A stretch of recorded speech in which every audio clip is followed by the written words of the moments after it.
بسم اللہ الرحمن الرحیم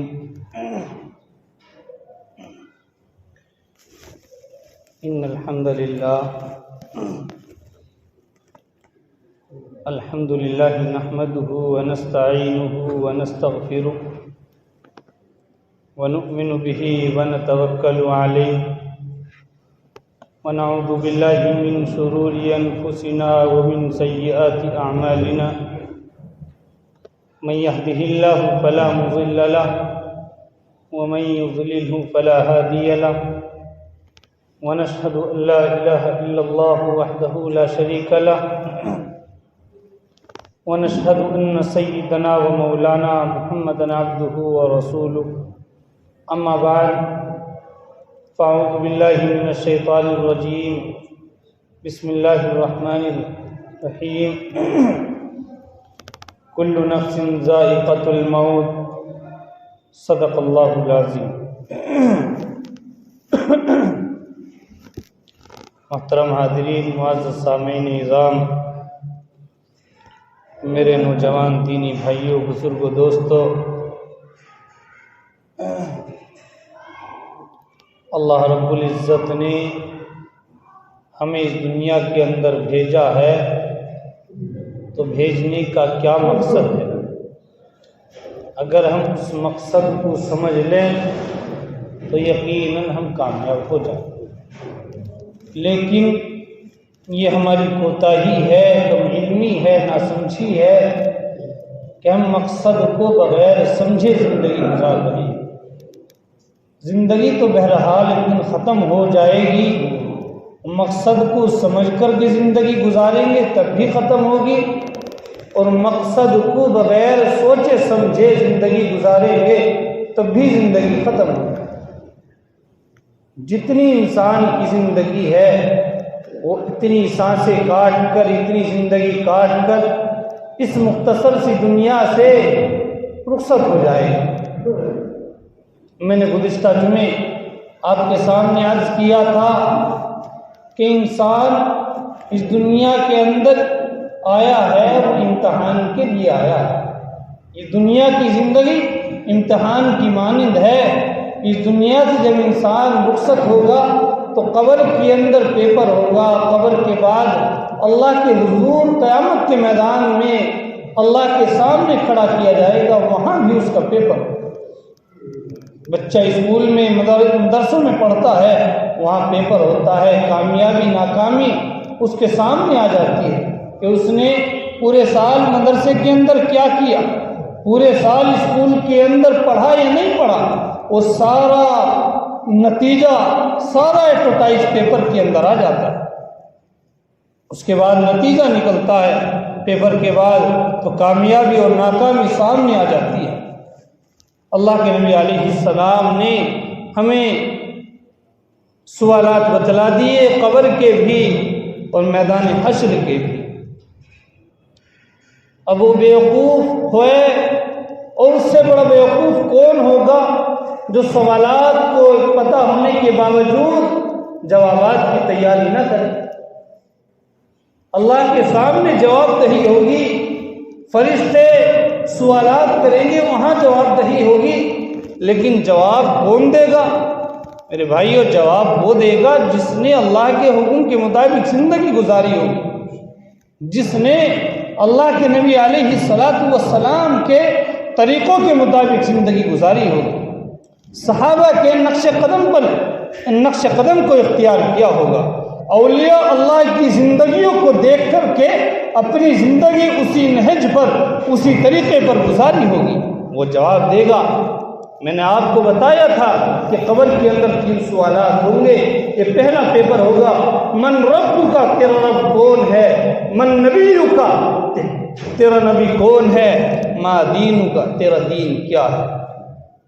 یہ پہلا پیپر ہے، اور پہلے پیپر کے اندر یہ 3 سوال ہوں گے، تینوں کا جواب دینا لازمی اور ضروری ہوگا۔ اگر اس میں کامیاب ہو گیا تو قبر کو جنت کا باغ بنا دیا جائے گا، اگر ناکام ہو گیا تو قبر کو جہنم کا گڑھا بنا دیا جائے گا۔ اللہ ہم سب کی حفاظت کرے۔ پھر یہ انسان قبر سے نکلے گا، اللہ کے حضور قیامت کے دن قیامت کے میدان میں پیشی ہوگی، اللہ کے سامنے کھڑا کیا جائے گا۔ وہاں اس انسان کا دوسرا پیپر ہوگا، دوسرا پرچہ ہوگا۔ اس پرچے کے اندر 4 سوالات ہوں گے۔ ان 4 سوالات کے بارے میں بھی جناب رسول اکرم صلی اللہ علیہ وسلم نے ہمیں بتلا دیا۔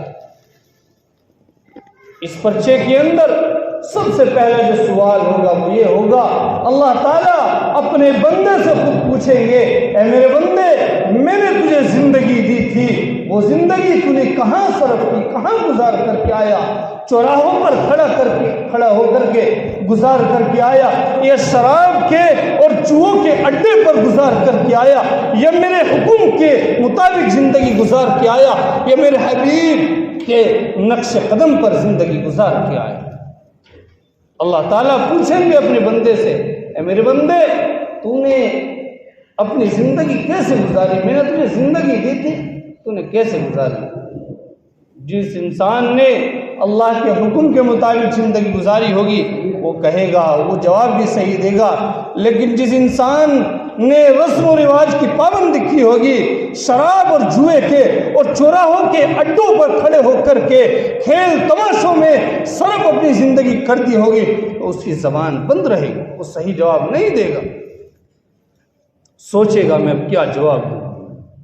اللہ تعالیٰ پھر پوچھیں گے، اے میرے بندے، میں نے تجھے جوانی دی تھی، تو نے اس جوانی کو کہاں استعمال کیا؟ آج ہم جوانی کس کام میں اپنی صرف کرتے ہیں یہ میں اور آپ خوب جانتے ہیں۔ ہمارے بھائی ہیں، ہمارے بچے ہیں، ہمارے جو ہے پوتے پڑ پوتے ہیں، وہ کہاں اپنی جوانیوں کو برباد کر رہے ہیں؟ چوراہوں پر کھڑے ہو کر کے موبائلوں کا ناجائز طریقے پر استعمال کرتے ہیں۔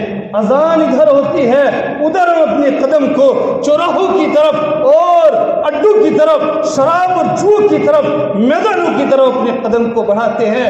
مسجدوں سے ہم دور چلے جاتے ہیں، کہیں ہمارے کانوں کے اندر اللہ کے منادی کی آواز نہ آ جائے۔ میرے بھائی، وہاں پچھتانا ہوگا، وہاں ہم اپنی جوانی کے متعلق کیا جواب دیں گے؟ اللہ تعالیٰ جوانی کی عبادت کو پسند فرماتے ہیں، اور اسی جوانی کے بارے میں اللہ تعالیٰ کا ایک خاص سوال ہوگا، اے میرے بندے، میں نے تجھے جوانی دی تھی، تو نے جوانی کس کام میں صرف کی؟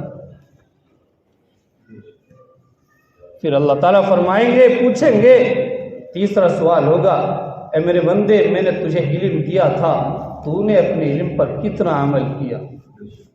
آج ہمیں تمام چیزوں کا علم ہے، ہم یہ بھی جانتے ہیں کہ ہمارے اوپر نماز فرض ہے، ہم یہ بھی جانتے ہیں کہ ہمارے پاس اتنا مال ہے، ہم صاحب نصاب ہیں، ہمارے اوپر زکوٰۃ فرض ہے، ہم یہ بھی جانتے ہیں کہ ہمارے اوپر اتنا مال ہے، ہمارے اوپر حج فرض ہے، لیکن ہم حج نہیں کرتے، ہم نمازوں کی پابندیاں نہیں کرتے، زکوٰۃ کو ادا کرنے کی پابندی نہیں کرتے، حالانکہ سب کچھ ہمارے پاس علم ہے۔ اللہ تعالیٰ کے سامنے ہم کیا جواب دیں گے؟ ہم جاتے ہیں، اللہ کے راستے میں جاتے ہیں، مسجدوں میں، مدرسوں میں اپنے وقت کو کاٹتے ہیں اور علم دین کو حاصل کرتے ہیں، لیکن علم دین کو حاصل کرنے کے بعد ہم اس علم پر کتنا عمل کرتے ہیں یہ میں اور آپ خوب جانتے ہیں۔ اللہ تعالیٰ خاص اس چیز کے بارے میں بھی سوال فرمائیں گے، اے میرے بندے، میں نے تجھے علم دیا تھا، تو نے اس علم پر کتنا عمل کیا؟ پھر اللہ تعالیٰ اس پرچے کا آخری سوال فرمائیں گے، پوچھیں گے، اے میرے بندے، تو نے مال کہاں سے کمایا اور کہاں خرچ کیا؟ تو نے مال کہاں سے کمایا اور کہاں خرچ کیا؟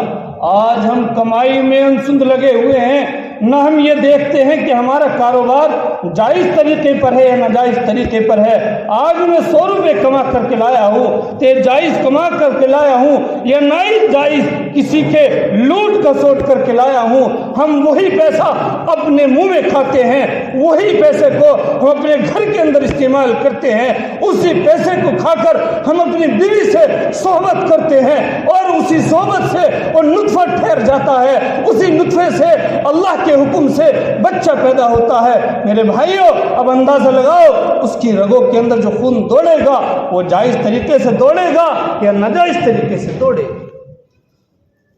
آج ہم کمائی میں لگے ہوئے ہیں، ہم نہیں دیکھتے کہ ہمارا کاروبار جائز ہے ناجائز ہے، بس کمائی چاہیے، پیسہ چاہیے نہیں۔ نہ ہم اپنے علماء سے رابطہ کرتے ہیں کہ بھائی میں یہ کاروبار کرنے جا رہا ہوں، آپ میری رہنمائی فرمائیں میرا کاروبار صحیح بھی ہے یا نہیں، بلکہ ہمیں تو کمائی حاصل کرنی ہے، پیسہ کمانا ہے، چاہے وہ جائز ہو نہ جائز۔ اللہ تعالیٰ اس کمائی کے بارے میں سوال فرمائیں گے۔ میرے بھائیوں، بہت غور اور خوض کرنے کی ضرورت ہے، بڑی فکر کی ضرورت ہے۔ آج ہم اپنی کمائی کو جائز طریقے پر کمائیں اور جائز طریقے پر لگائیں۔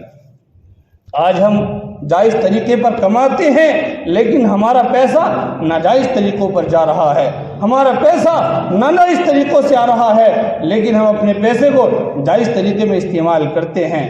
میرے بھائی، ہم کچھ بھی غور نہیں کرتے، فکر نہیں کرتے، حالانکہ اس معاملے میں بڑی فکر کی ضرورت ہے۔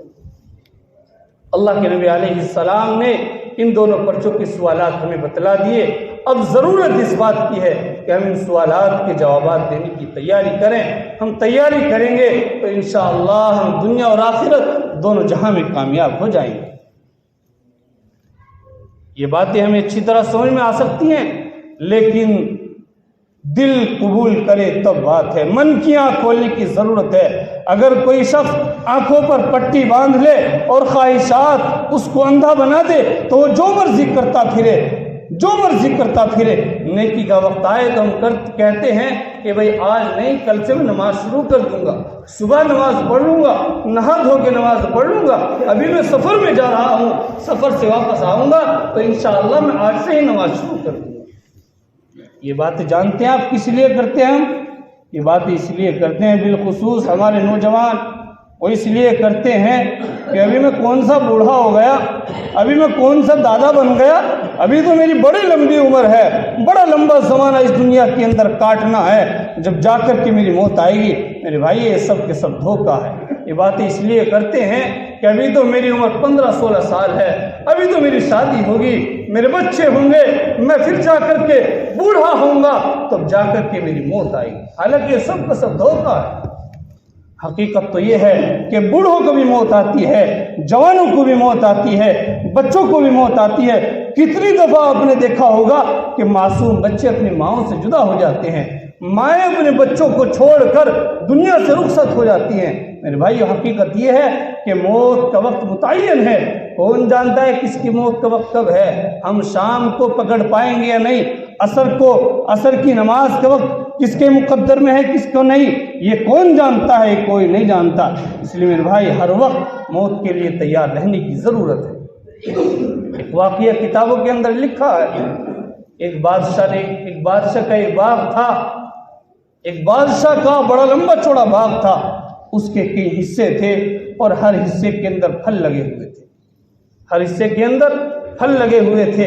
اس نے ایک آدمی کو بلایا اور کہا کہ بھائی، تم اس باغ کے اندر سے پھل توڑ کر کے لے آؤ، میرے پاس لاؤ، اور اگر تم اس باغ سے بہترین قسم کا سب سے اچھا پھل لے کر کے آؤ گے تو میں تم سے خوش ہو جاؤں گا اور تمہیں انعامات سے نوازوں گا، انعامات تمہیں دوں گا، لیکن میری ایک شرط ہے کہ جس حصے سے تم ایک مرتبہ گزر جاؤ گے تمہیں دوبارہ اس حصے میں واپس آنے کی اجازت نہیں ہوگی۔ ایک مرتبہ تم حصے سے گزر گئے، دوبارہ چاہوں سوچنے لگ جاؤ کہ بھائی اس حصے میں دوبارہ واپس جاؤں، اس حصے میں اس سے اچھے پھل لگے ہوئے تو نہیں، واپس آنے کی اجازت نہیں، بلکہ تمہیں تو آگے نکل جانا ہے، پار کرنا ہے، اچھا پھل لاؤ گے تو تمہیں اچھا انعام دوں گا۔ اس نے کہا ٹھیک ہے۔ اس نے اپنے ہاتھ میں ٹوکری لی، باغ کے اندر داخل ہو گیا۔ باغ کے اندر پہلے حصے میں پہنچتا ہے تو اس حصے میں بہت اچھے پھل لگے ہوئے تھے۔ اس نے سوچا کہ یہاں سے توڑ لوں، لیکن دل میں خیال آیا کہ نہیں، جب یہاں اتنے اچھے پھل لگے ہوئے ہیں تو اس سے اگلے حصے میں اور اچھے پھل لگے ہوئے ہوں گے، میں اگلے حصے سے پھل لے کر کے جاؤں گا۔ چنانچہ اگلے حصے میں پہنچتا ہے، دل میں خیال آتا ہے کہ یہاں سے توڑ لوں، لیکن پھر سوچتا ہے کہ نہیں، اگلے حصے میں سے توڑ کر کے لے جاؤں گا، پھر اگلے حصے میں پہنچ جاتا ہے۔ اسی طریقے سے تمام حصوں کو پار کر جاتا ہے، آخری حصے سے ایک حصے پہلے پہنچتا ہے تو وہاں بہترین قسم کے پھل لگے ہوئے ہیں، اس نے سوچا کہ یہاں سے توڑ لوں، لیکن دل میں خیال آیا نہیں اور آگے چل کر کے جاؤں گا۔ آج میں جو باغ کے اندر تمام قسم کے پھل لگے ہوئے ہیں، سب سے بہترین قسم کے پھل بادشاہ کے پاس لے کر کے جاؤں گا اور بڑے انعامات سے مستحق ہوں گا۔ چنانچہ وہ اگلے حصے میں پہنچتا ہے، وہاں جا کر کے دیکھتا ہے تو اس حصے کے درختوں پر اب پھل نہیں، اس حصے کے درختوں پر پھل ہی نہیں لگے ہوئے تھے۔ اب وہ افسوس کرنے لگا، رونے کھڑا ہو گیا کہ کاش اگر مجھے پہلے پتا ہوتا تو میں پہلے حصوں میں سے یہ پھل توڑ لیتا، آج میری یہ ٹوکری تو خالی نہ ہوتی اور میں بادشاہ کے پاس خالی ہاتھ نہ جاتا، پھل لے کر کے جاتا۔ اب وہاں افسوس کرنے کھڑا ہو گیا، رونے کھڑا ہو گیا۔ میرے بھائیوں، اصل سمجھانا یہ ہے کہ انسان تیری زندگی کی مثال بھی ایسے ہی، تیرے لیے تیرا ہر دن تیرے لیے باغ کا حصہ ہے، تو اس میں پھلوں کو توڑ سکتا ہے، یعنی نیکیوں کو کما سکتا ہے۔ موت کا وقت متعین ہے، ہم کل کا دن دیکھیں گے یا نہیں، ہم آنے والا رمضان دیکھیں گے یا نہیں۔ بہت سے ہمارے بھائی رمضان کے اندر تھے لیکن آج وہ ہمارے درمیان موجود نہیں ہیں۔ ہمارے بھائی بہت سے کہتے رہتے ہیں کہ آج نہیں، کل سے میں نماز شروع کر دوں گا۔ یہی آج کل کرتے کرتے انسان کو بالآخر موت آ جاتی ہے اور انسان اس دنیا سے رخصت ہو جاتا ہے۔ اذا جاء اجلهم لا يستأخرون ساعة ولا يستقدمون۔ اتنی بھی مہلت نہیں ہوتی کہ وہ اپنے گھر والوں کو وصیت کر دے، بلکہ اسے اپنے وقت پر جانا ہوتا ہے۔ نہ موت ایک لمحہ پہلے آتی ہے نہ ایک لمحہ بعد میں آتی ہے، بلکہ اسے اس دنیا سے وقت پر جانا ہوتا ہے۔ اور تاکہ اگر ہاتھ کے اندر پیالہ ہو اور وہ پانی کا پیالہ پینا چاہے تو اتنی بھی مہلت نہیں ملتی کہ وہ پانی کا پیالہ پی لے، بلکہ آدھا سانس اندر ہوتا ہے اور آدھا سانس باہر ہوتا ہے، بالآخر اس کو موت آ کر لے جاتی ہے۔ میرے بھائیوں، اصل بات عرض یہ تھی کہ ہمیں ہر وقت موت کے لیے تیاری کی ضرورت ہے۔ ہمیں دنیا کی زندگی یہ اچھے اور خوبصورت مکان بنانے کے لیے نہیں ملی، ہمیں مال و دولت میں ایک دوسرے سے مقابلہ کرنے کے لیے نہیں ملی، مال و دولت کو جمع کرنے کے لیے نہیں ملی، بلکہ ہمیں یہ زندگی ملی ہے اپنی زندگی کو کامیاب کرنے کے لیے، اللہ کی عبادت کرنے کے لیے ہمیں زندگی ملی ہے۔ ہم اس زندگی کے اندر جتنی اللہ کی عبادت کریں گے اتنا ہمارا اللہ ہم سے خوش ہو جائے گا اور ہم جنت میں جانے والے ہمارے حق میں فیصلے ہو جائیں گے۔ دعا کریں کہ باری تعالیٰ ہم سب کو کہنے سننے سے زیادہ عمل کرنے کی توفیق مرحمت فرمائے۔ وآخر دعوانا الحمدللہ رب العالمین۔